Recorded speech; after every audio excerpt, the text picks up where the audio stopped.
Hey guys and gals, it's Mike White, and I am back with another tutorial, and we're going to be redrawing some logo artwork. So, a good friend of mine has got a new logo for her business, and I am going to try to clean it up, and I just thought it'd be interesting to see, how I would go about something like this and see the results.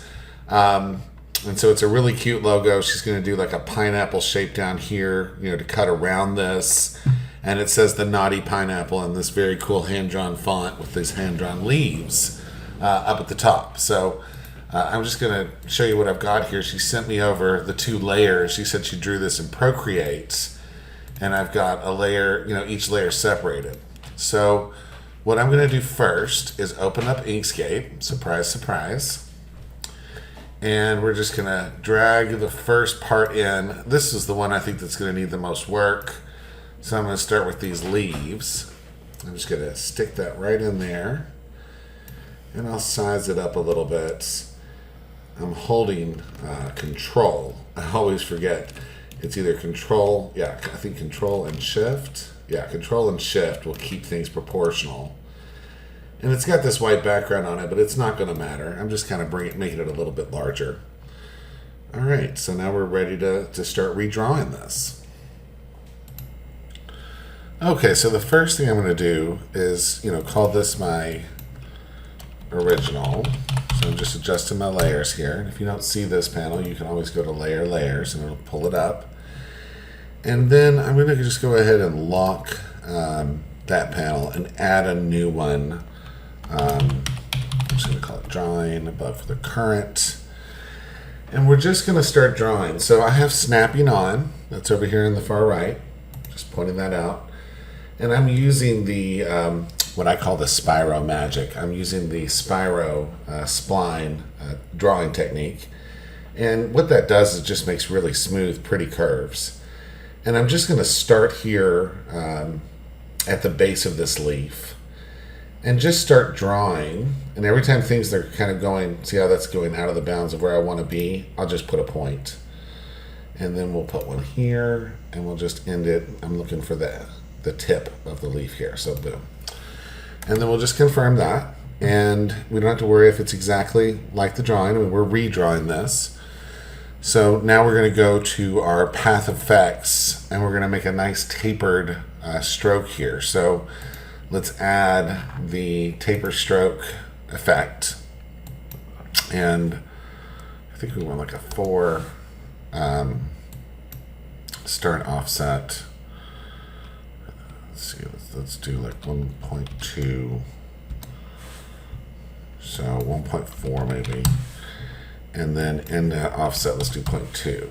Okay, I think I have that reversed. Let's do 0.2 here. And 1.4, so you can see what it's doing. So it's made this nice tapered stroke. And I think if we took the fill off, we'd actually see what we're getting here. So let's take that fill off for a second. Actually, let's just take our stroke off. No, we need our fill on there. All right. And our stroke style here doesn't matter because we've got these points. Usually I can see the points, and I'm not real sure why I'm not seeing those here. But it doesn't matter because I'm seeing the effect that I want. So that's the start. And then we're just going to deselect. Okay. And then we're going to do the underside. And this is where I have Snapping On. So it'll snap right to that. It says Handle to Custom Node. It's literally snapping right where I want it to. And we're just going to do the same thing with this bottom part of the leaf. And then that's snapping up there. And I've got a nice little bottom. And I'm just going to peek one more time at those settings. So we had 4.2, 1.4. All right, perfect. So we'll just add that taper here. And we'll just type those in. 4. I think that was it. Yep, looks good. Okay, and then we're going to do the, we'll just start here with this, like the middle of the leaf. And we'll just kind of draw that out like that.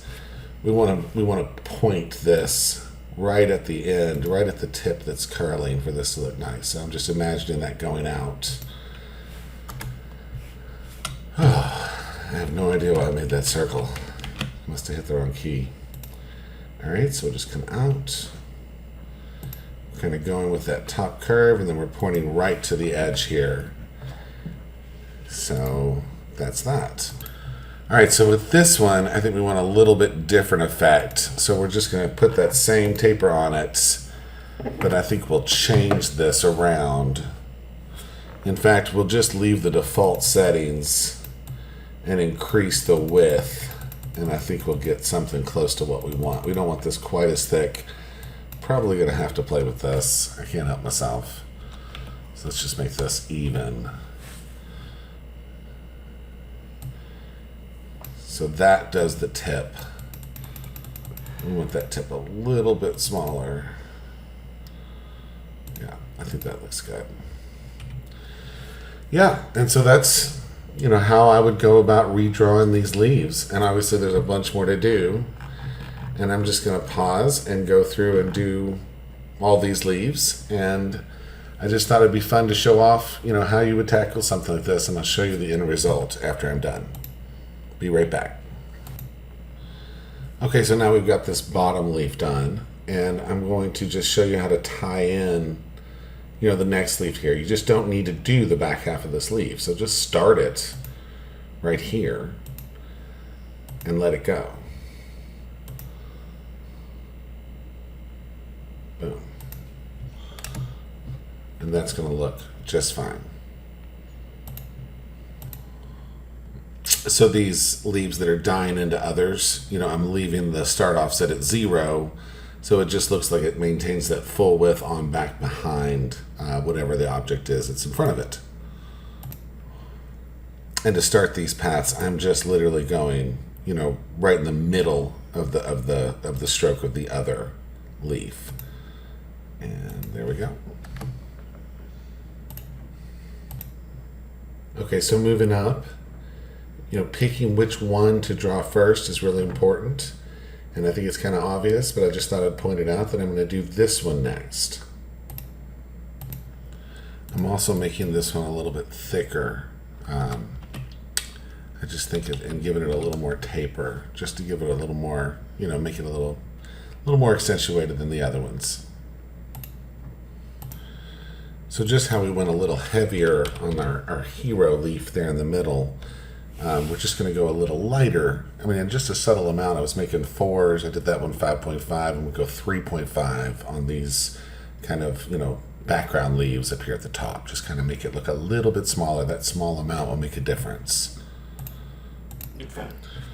Okay, so now we've got all of our leaves drawn with all their tapers and our different thicknesses. And I'm calling this done. So now what we need to do is color it and turn these into real paths. Okay, so to get our color, we're just going to select everything. And remember that original drawing layer back there is locked. And then we're just going to use our color picker on our fill and just pick this color right here. And that's that. And now we can go turn this other layer off so we can see our artwork. And that's what we've got. So here's our original. And here's our finished, you know, vectorized artwork. And, you know, I'm going to save off a couple of copies of this. I won't bore you with that. But, you know, what you want to do is actually you want to go to path and just change this. You know, I would normally save. I'm going to save. Let me do that. Save. Okay, so I saved a copy off as leaves, and then I saved a copy off as leaves paths. So I've got 2 copies now, so I can't lose my work. And I'm just going to select all of this, and we should just be able to do path, object to path. And now what that's done is I think it's actually turned our strokes into, and this is what I was concerned about. I don't necessarily want to do that. And sometimes when you Control Z with spiral spline objects, you get mess like this. So I'm glad you're seeing that. So I'm going to actually, you know, convert, reopen my original and fix this real quick, figure out the right thing to do. Okay, so since I saved, I can just do File Revert, and I'm back. And I actually did, I just tricked myself and scared myself. I want to just do Path, Object to Path. And then it's just applied this stroke. I don't need to worry about that. I can just take this stroke off everything and put the fill back on. And if I look at it now, they're real paths. And there's one other thing that I'd like to do, and I'm going to save that and test it first. But what I'd like to do is just make this all one path in case she wants to cut this out of HTV or vinyl or something. And so I think what we want is union. I don't know if it even tried there. Let me play with that so I don't waste your time. Okay, so I've been playing with the different options, and I do want union. And I'm not sure why I won't union all the objects at once. And I'll explain what I'm talking about here. See, this is a path, and then this is another path. And I don't want to just combine them. If I combine them, then these two paths will overlap. Let's see if I just hit combine. But they're not actually unioned. You know, this is not connected. See, that's disconnected from the other path. And so that's not what I want. I actually want them to stay one path, but I want them to be connected. And that's for cutting, you know, if I want it to cut out nicely. So union is what I want because now it's connected at that corner. See, that's one path that's connected with the two. And it's made a few strange vertices, but pretty much that's what I want. I don't want those, like, you know, I don't want it to screw up if it goes through a cutter. So I'm going to sit here and just union all of these. And really that's the last step on this part. So I hope this taught you some things about working with Inkscape and redrawing some artwork that might be hand-drawn and then making it fairly perfect. Till next time, this is Mike White signing off. I hope you enjoy your digital crafting adventures. Have a great day.